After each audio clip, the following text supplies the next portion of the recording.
अस्सलामुअलैकुम वरहमतुल्लाहि वबरकातुहू। एक अरसे के बाद तकरीबन 8 महीने के बाद मैं लाइव हूँ यहाँ पर। और आज कुछ ऐसे बातें थी जो मुझे लगा कि मुझे यहाँ पर करनी चाहिए। वो मैं आप लोगों से शेयर करूँगी। और दूसरा ये कि जो लोग भी इस वक्त लाइव हैं मेरे साथ ऑनलाइन हैं, उन लोगों का बहुत बहुत शुक्रिया। और आप सब लोग यहाँ पर हाजिर हुए और आप मेरी बात सुनने के लिए आप लोगों ने वक्त निकाला। जहाँ तक मुझे ख़्याल आ रहा है कि जब से मैंने पार्टी ज्वाइन की उसके बाद शायद ये मेरा पहला लाइव है। हो सकता है बीच में मुझे ध्यान बिल्कुल भी नहीं है, लेकिन मुझे ऐसा लग रहा है। तो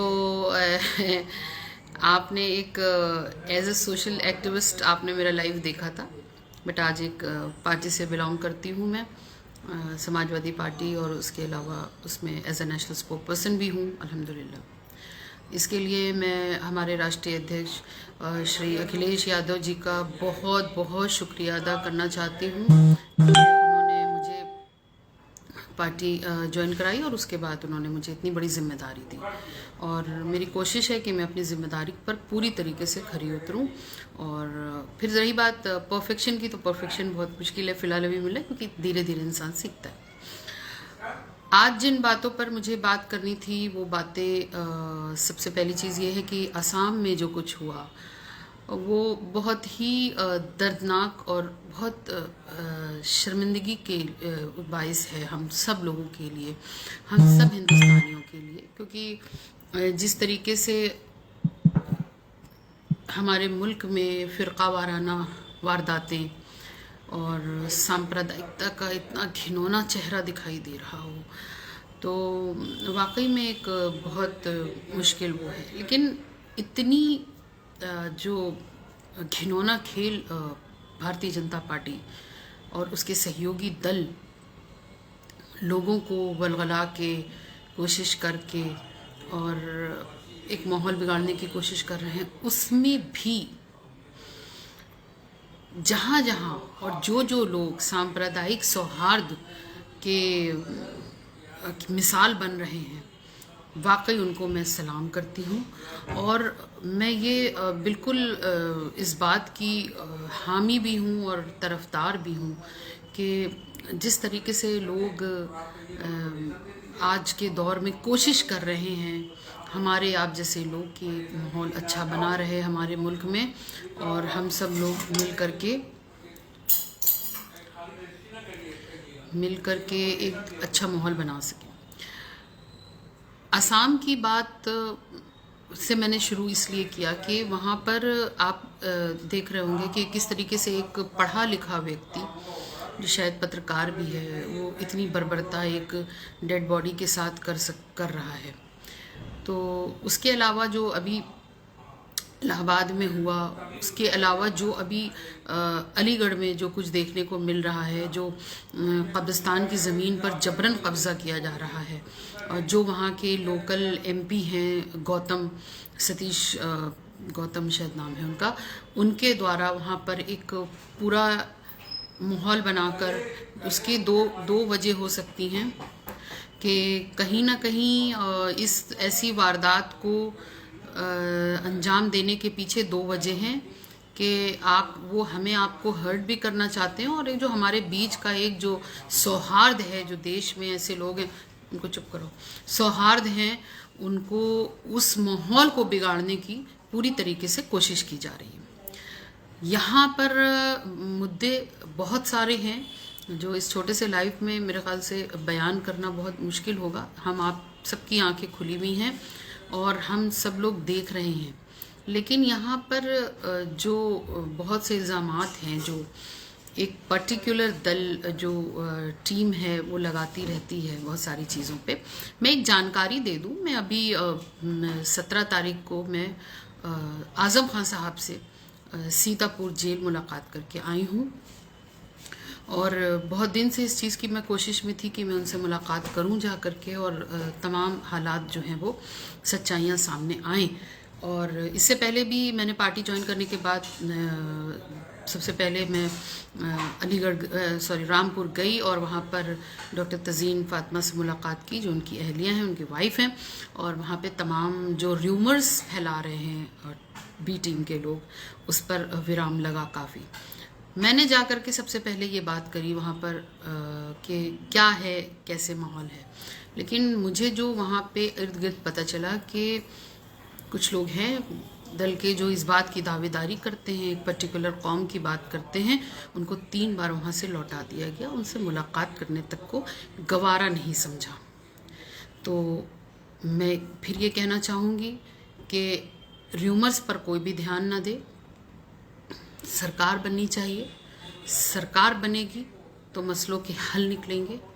इस फ़िरका परस्त जो सरकार है, जो हमारे हर फ़िरके को नुकसान पहुंचाने की कोशिश कर रही है। अगर तेल का दाम बढ़ता है तो वो पूरे देश के लिए बढ़ता है, अगर गैस सिलेंडर का दाम बढ़ता है तो वो पूरे देश के लिए बढ़ता है। ऐसा नहीं है कि गैस सिलेंडर कोई एक फ़िरका इस्तेमाल करता है या तेल कोई एक फ़िरका इस्तेमाल करता है। तो हम सब का नुकसान है, ये बात हम सब को मिल कर के समझनी चाहिए और समझनी पड़ेगी, तो ही कुछ उसका हल निकल पाएगा।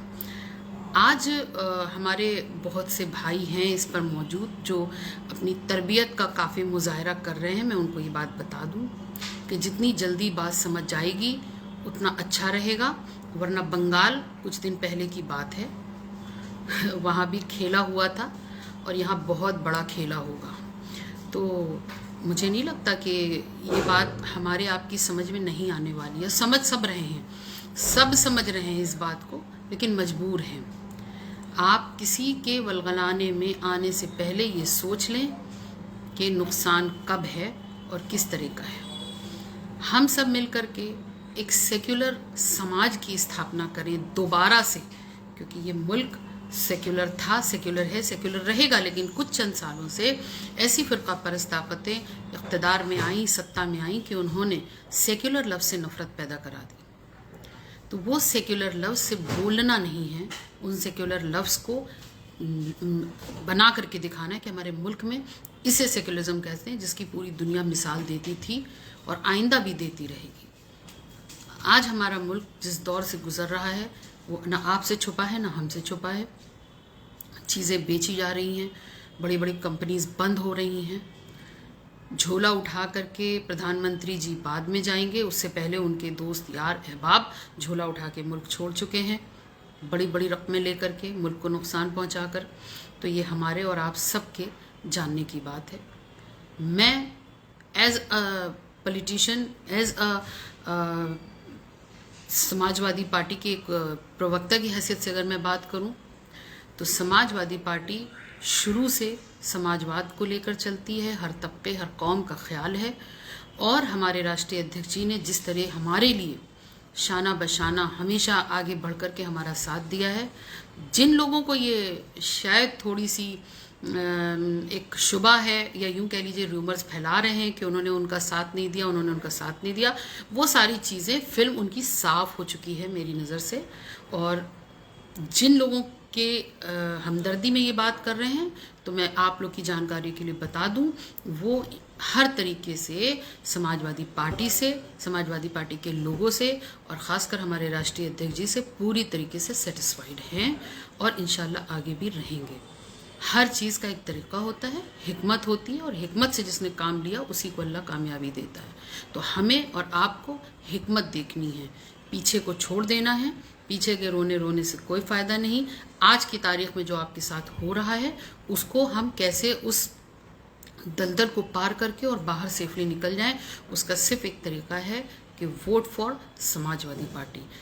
आज हम अगर भारतीय जनता पार्टी से कोई टक्कर ले सकता है तो वो सिर्फ एक पार्टी है और वो है समाजवादी पार्टी। उत्तर प्रदेश में सरकार तो बनना तय है, इंशाल्लाह सरकार समाजवादी पार्टी की बनेगी, लेकिन आप लोगों का सबका साथ ज़रूरी है, क्योंकि हम लोग सिर्फ जुमले नहीं देते हैं। सबका साथ सबका विकास हमने करके दिखाया है और हम साथ में हैं। आज समाजवादी पार्टी का दफ्तर छोटा मोटा एक हिंदुस्तान मालूम देता है। मुझे बहुत खुशी होती है इस बात की कि वहाँ पर पर हर तबके, हर धर्म, हर वर्ग के लोग बराबर से खड़े हुए हैं। तो आज यही जो खूबसूरती है हमारे मुल्क की, उसी खूबसूरती से मुल्क को बचाया जा सकता है। वरना ये फ़िरका परस्त ताकतें हमें तोड़ने के लिए पूरी तरीके से तैयार खड़ी हुई हैं और उनका साथ देने के लिए तथाकथित दल वो उनके साथ जुड़े हुए हैं। जो आप अपने वालों को बहकाइए, हम अपने वालों को बहकाएंगे और बीच में ऑलरेडी फ़ायदा जो है वो इन फ़िरका परस्तों को होगी।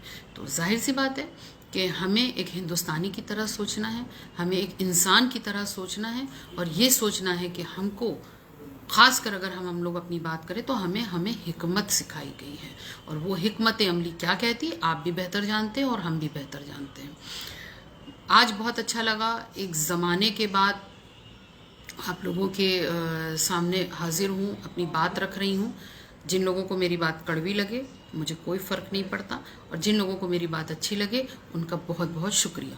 और मैं साफ बात यहाँ पर इसलिए कर रही हूँ क्योंकि ये बातें जाहिर सी बात है कि घर घर जाके तो की नहीं जा सकती, जितनी ज़्यादा लोगों तक पहुँच जाती हैं बातें उतना अच्छा रहता है। और लोगों के अंदर सिर्फ एक तरीके का डर पैदा करना और ये कहना कि मैं कौम का लीडर हूँ, मैं सब कुछ कर सकता हूँ, तो ऐसा कुछ भी होने वाला नहीं है। आप जितना भी बैंड बाजा बजाना हो बजाते रहिए, कुछ भी करना हो, हिंदुस्तान की तस्वीर वही रहनी है जो तस्वीर हिंदुस्तान की थी, जिसका ख्वाब बाबा भीमराव अंबेडकर ने देखा था, जिसका ख्वाब बेगम हजरत महल ने देखा था, जो ख्वाब गांधी और नेहरू का था, वही ख्वाब आज जिंदा करने का वक्त आ गया है। और समाजवादी पार्टी हर हाल में उस ख्वाब को जिंदा करके रहेगी, बशर्ते कि आपका साथ, हम लोगों का साथ मिल करके एक मजबूत सरकार बनवाना है। तो मैं आप लोगों से इस बात की 10 बरसता गुजारिश करती हूँ। मतलब काफ़ी छुपे हुए जो लोग होते हैं, मुझे लाइव में ये चीज़ बहुत अच्छी लगती है। आई रियली अप्रिशिएट दिस कि कुछ लोग ऐसे होते हैं किसी दल के कि वो बिलों में रहते हैं और एकदम से बाहर निकलना शुरू कर देते हैं फ़ौरन जैसे ही लाइव होती है। तो चलिए कम से कम आप मेरे लाइव की वजह से कुछ थोड़ी बाहर की हवा खा लेते हैं।